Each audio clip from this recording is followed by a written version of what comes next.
अरे दोस्तों, 14 अगस्त को थिएटर्स में दो शेर एक साथ आ गए। एक तरफ साउथ का टाइगर, सिनेमा के बाप रजनीकांत सर अपनी फिल्म कूली के साथ, और दूसरी तरफ बॉलीवुड और टॉलीवुड का ब्लॉकबस्टर कॉम्बो ऋतिक रोशन और जूनियर एनटीआर की वॉर 2। ट्रेलर ने हाइप की आग लगा दी थी। पोस्टर्स से ही फैंस के दिल में गूज़बम्स आ गए थे।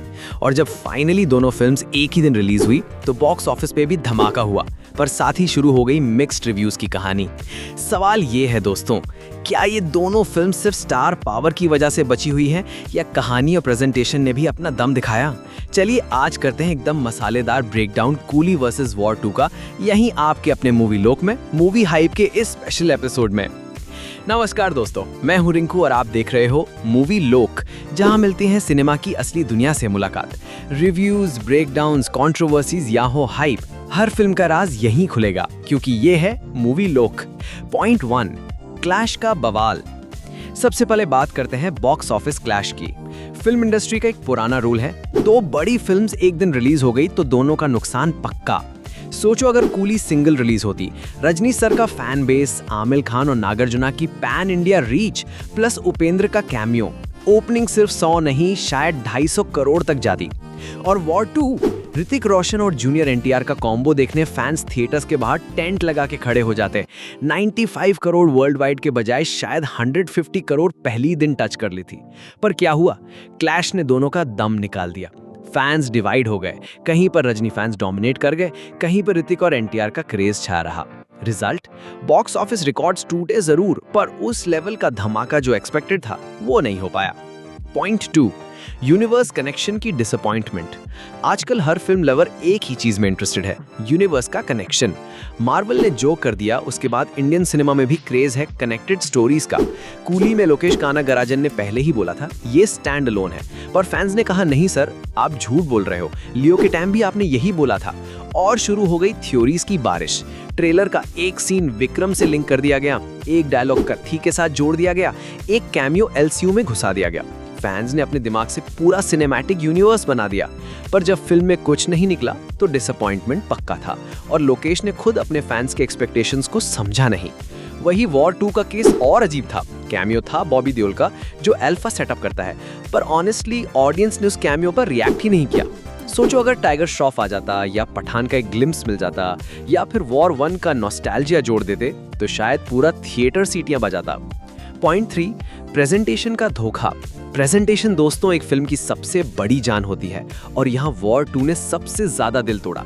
इमेजिन करो एनटीआर और ऋतिक रोशन जैसे दो बड़े स्टार स्क्रीन पर एक साथ एंट्री करते हैं, और उस सीन का वीएफएक्स इतना एवरेज हो कि फैंस को फेक लगे। अरे भाई, आप 600-700 करोड़ की फिल्म बना रहे हो और एंट्री सीन ही वीक है, ये तो क्राइम है।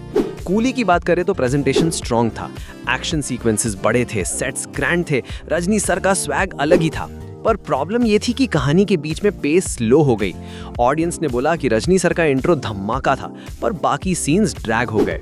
पॉइंट 4, ओवर एक्सपेक्टेशन का जादू। दोस्तों जितनी बड़ी स्टारकास्ट होती है उतनी बड़ी होती हैं एक्सपेक्टेशंस, और यहाँ दोनों फिल्म्स ने हाइप अपने स्टार पावर पे बिल्ड किया। कूली में रजनीकांत, आमिर खान, नागार्जुन और उपेंद्र, मतलब एकदम अवेंजर्स असेंबल। फैंस के दिमाग में बस एक ही सवाल था, स्क्रीन पर इन सब का कॉम्बो कैसा लगेगा? और वॉर 2 में एनटीआर का बॉलीवुड डेब्यू ऋतिक रोशन के ऑपोजिट एकदम इंटरनेशनल लेवल का हाइप था। पर प्रॉब्लम यही होती है, एक्सपेक्टेशंस स्काई हाई हो जाती हैं, और जब फिल्म थोड़ा भी कम डिलीवर करती है तो फैंस डबल डिसअपॉइंट होते हैं। Point 5, weak screenplay. दोस्तों एक बात याद रखो, स्टार पावर सिर्फ क्राउड खींच सकता है, उन्हें होल्ड करने का काम सिर्फ कहानी करती है। कूली में रजनी सर का कैरेक्टर एकदम देजाबू लगता है, जेलर का कॉपी पेस्ट वर्जन। मैं ना रहूं तो मेरा बंदा रेडी है जो तुम्हें रोकेगा, ये हम पहले भी देख चुके हैं। वॉर 2 का स्क्रीन प्ले भी क्लीशे निकला। दो दोस्त, दो स्पाई, बचपन में बिछड़ गए, बड़े होकर दुश्मन बन गए, फिर आखिर में मिल गए। अरे भाई, ये तो 90s की 100 फिल्में इसी फॉर्मूला पे बन चुकी हैं। Point 6, impact missing. फैंस ने सुबह 5 बजे के शोज हाउसफुल कर दिए। एनर्जी हाई थी, क्राउड में एक्साइटमेंट थी, पर जब लोग थिएटर से बाहर निकले, उन्होंने अपने दोस्तों को फोन करके ये नहीं बोला कि भाई ये मूवी तो मस्ट वॉच है, तू भी देख के आ। और यही सबसे बड़ा प्रॉब्लम है। फिल्म्स डिसेंट थी पर एक्स्ट्राऑर्डिनरी नहीं। ना तो गूज़बम्प्स मोमेंट्स थे, ना डायलॉग्स जो दिमाग में घुस जाएं। सॉन्ग्स भी बस फैन सर्विस निकले। मोनिका और जनाबे आली गाने बड़े पर इम्पैक्ट छोटा। Point 8, never seen before moments missing. हर बड़ा फिल्म लवर एक चीज एक्सपेक्ट करता है, वाओ मोमेंट, कुछ ऐसा जो जिंदगी भर याद रहे। ना कोई धमाका डायलॉग, ना कोई हुक लाइन, ना कोई सीन जो यादगार बन जाए। सॉन्ग्स भी बस फैन सर्विस निकले। मोनिका और जनाबे आली गाने बड़े पर इम्पैक्ट छोटा। पॉइंट 9, इंडस्ट्री इम्पैक्ट और ऑडियंस इमोशंस। और दोस्तों यहाँ पे एक और पॉइंट ऐड करना जरूरी है। फिल्म लवर्स अपने स्टार्स के लिए इमोशनल होते हैं। जिसने रजनी सर को वर्शिप किया है वो चाहे कुछ भी हो फिल्म को डिसेंट बोलेगा, और जिसने हृतिक और एनटीआर की हाइप में दिन रात थ्योरीज बनाई थी वो ज्यादा डिसअपॉइंट हो गया। Result, mixed reviews. किसी ने बोला मस्त मूवी है, किसी ने बोला वेस्ट ऑफ टाइम है, पर सच यही है कि दोनों डिसेंट है पर आइकॉनिक नहीं।